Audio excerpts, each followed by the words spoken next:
उत्तर प्रदेश में माफियाओं और बदमाशों पर सीएम योगी का तगड़ा एक्शन जारी है। एक के बाद एक योगी के आदेश पर पुलिस इनकी कमर तोड़ने का काम करती है। राज्य के कई जिलों से लगातार एनकाउंटर की खबर सामने आती रहती है। वहीं सुल्तानपुर में यूपी एसटीएफ ने एक बदमाश को एनकाउंटर में ढेर कर दिया है, जिसके बाद विपक्ष की बौखलाहट बढ़ी हुई है और इस पर जमकर सियासत भी हो रही है। नमस्कार, आप देख रहे हैं कैपिटल टीवी उत्तर प्रदेश और मैं हूं आपके साथ दिव्या सिंह। इस खास प्रोग्राम पर्दाफाश में आपका स्वागत है। पर्दाफाश में बात होगी सुल्तानपुर में हुए एनकाउंटर पर मचे बवाल की। सुल्तानपुर में पुलिस एक्शन पर भारी बवाल, मंगेश यादव एनकाउंटर पर गरमाई सियासत।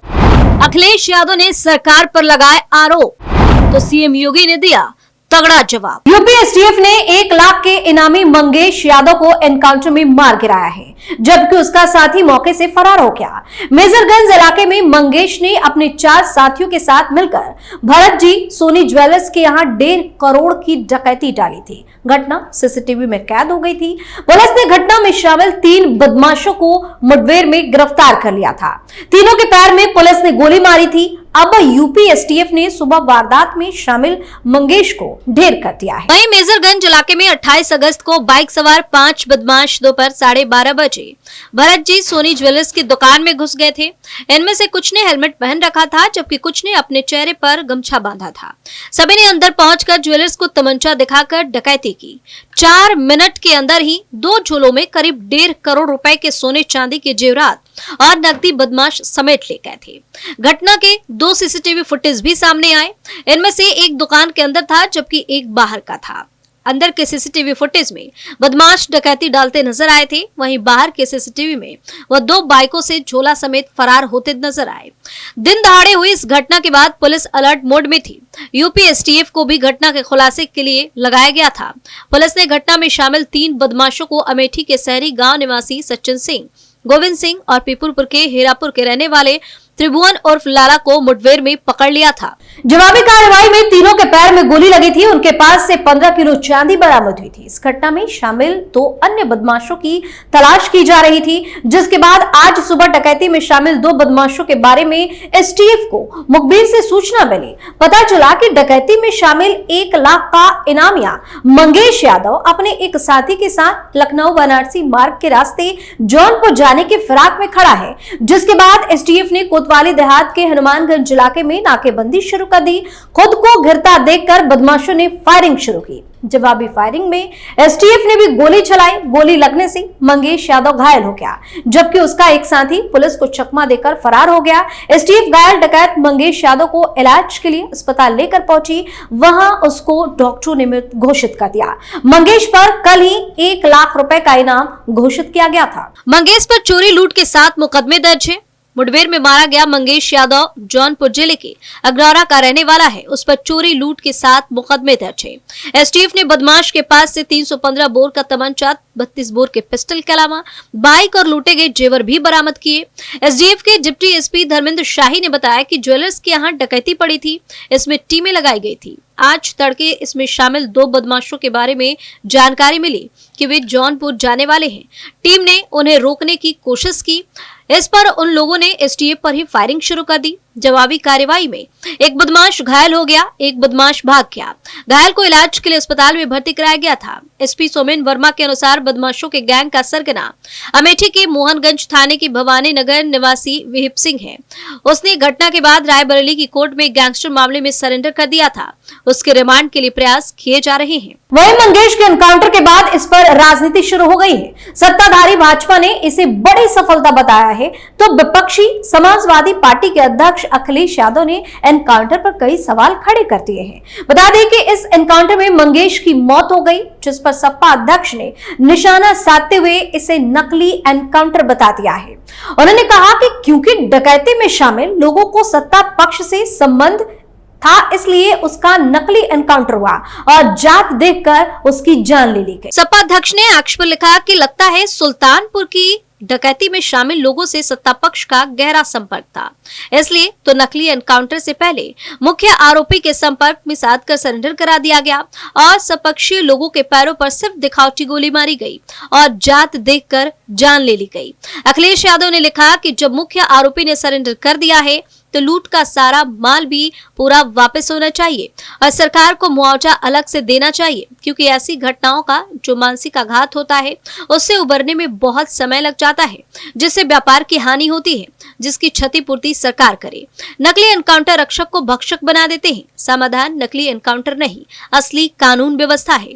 भाजपा राज अपराधियों का अमृतकाल है। जब तक जनता का दबाव और आक्रोश चरम सीमा पर नहीं पहुंच जाता, तब तक लूट में हिस्सेदारी का काम चलता रहता है और जब लगता है जनता घेर लेगी तो नकली एनकाउंटर का ऊपरी मरहम लगाने का दिखावा होता है। जनता सब समझती है कि कैसे कुछ लोगों को बचाया जाता है और कैसे कुछ लोगों को फंसाया जाता है। राज्य की सियासत तेज होने के बाद सीएम योगी का बयान भी सामने आया। अब मुख्यमंत्री योगी आदित्यनाथ ने अखिलेश यादव को तगड़ा जवाब दिया है। उन्होंने कहा है कि कुछ पार्टियां अपने स्वार्थ के लिए जातियों को बांटने में लगी हैं। बता दें कि सीएम योगी आदित्यनाथ लगातार कई मंचों से बोल चुके हैं कि राज्य में बेटियों और व्यापारियों को परेशान करने वालों को बख्शा नहीं जाएगा। इसी बीच मोबाइल और चैन स्नैचरों पर भी पुलिस द्वारा पैनी नजर रखी जा रही है। इस बीच यूपी के नोएडा में एक मुठभेड़ भी देखने को मिली है। नोएडा में हुए इस मुठभेड़ में स्नैचर के पैर में गोली लगी है। दरअसल मामला सेंट्रल नोएडा के सेक्टर 63 का है। यहां पुलिस ने मुठभेड़ में एक मोबाइल और चैन स्नैचर के पैर में गोली मारी। दबोचे गए आरोपी के कब्जे से 6 मोबाइल, हथियार और चोरी की गई मोटरसाइकिल भी बरामद हुई। घायल को इलाज के लिए नजदीकी अस्पताल में भी भर्ती कराया गया। बता दें कि शातिर लुटेरे पर 2 दर्जन से अधिक मुकदमे दर्ज है। बीते दिन एक महिला पत्रकार से लुटेरों ने मोबाइल भी लूटा था। इस मोबाइल को भी पुलिस ने बरामद कर लिया है। इतना ही नहीं, उत्तर प्रदेश में मेरठ जिले के शास्त्री नगर इलाके से 6 वर्ष की बच्ची का अपहरण करके उसके परिवार से 3 करोड़ रुपए की फिरौती की मांग की गई थी। बच्चे के अपहरण की सूचना मिलते ही पुलिस ने बच्ची की तलाशी के लिए पूरे इलाके की चेकिंग शुरू की। अपहरण के कुछ घंटों के बाद बदमाशों ने बच्ची को उसके घर के बाहर वापस छोड़ दिया। पुलिस ने मामले की जांच करते हुए अपहरणकर्ता की तलाश की और देर रात पुलिस के साथ मुठभेड़ के दौरान 3 अपहरणकर्ताओं को गिरफ्तार किया गया। पुलिस ने बताया कि मामला मेरठ के नौचंदी थाना क्षेत्र के शास्त्री नगर का है। यहां रहने वाले महबूब जल निगम के जेई हैं। पुलिस ने बताया कि उनकी 6 साल की बेटी स्कूल गई थी। स्कूल से लौटने पर ऑटो ड्राइवर ने बच्ची को घर के बाहर छोड़ दिया। घर के बाहर सेंट्रो कार में सवार लोगों ने मौका देख बच्ची का अपहरण कर लिया। अपहरण की सूचना मिलते ही पुलिस मौके पर पहुंची और मामला दर्ज करते हुए बच्ची की तलाश शुरू कर दी गई। अधिकारी ने बताया कि अपहरण के 2 घंटे के बाद भी अपहरणकर्ता बच्ची को उसके घर के बाहर छोड़कर फरार हो गए। पुलिस को मामले की छानबीन के दौरान महबूब के पूर्व ड्राइवर आकाश पर शक हुआ। मुखबिर से सूचना मिली थी कि आकाश अपने साथियों के साथ नौचंदी ग्राउंड के पास है। पुलिस ने उसे पकड़ने के लिए घेराबंदी की। पुलिस को देख आकाश और उसके साथियों ने पुलिस टीम पर ही फायरिंग शुरू कर दी। जवाबी फायरिंग में आकाश और उसके एक साथी के पैर में गोली लगी। पुलिस ने दोनों घायल आरोपियों सहित एक अन्य आरोपी को भी गिरफ्तार किया। पुलिस ने घायल आरोपी को इलाज के लिए अस्पताल में भर्ती भी करवा दिया। आरोपियों के साथ अपहरण के लिए इस्तेमाल की गई कार, एक मोबाइल फोन और हथियार भी बरामद किया गया है। मामले में मेरठ के एसपी सिटी आयुष विक्रम ने बताया कि 6 महीने पहले आकाश को महबूब ने काम से निकाल दिया था।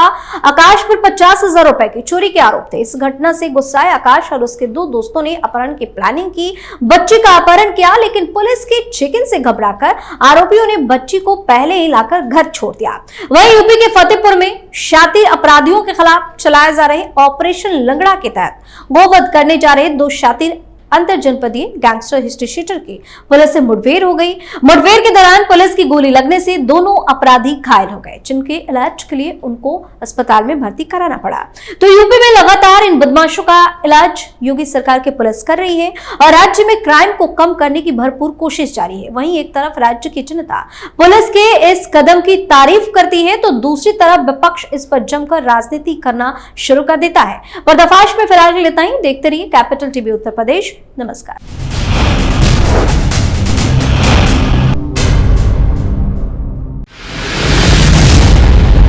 मैं राजनीति करता नहीं, पर राजनीति को बहुत गहरे तक समझता हूं।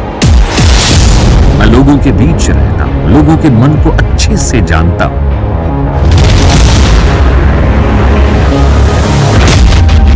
पब्लिक और पॉलिटिक्स की हर नक्श को खूब पहचानता हूं। संघर्ष संघर्ष की सियासत से सत्ता के सिंहासन तक मैं हर खबर से खरा सच निकालता हूं।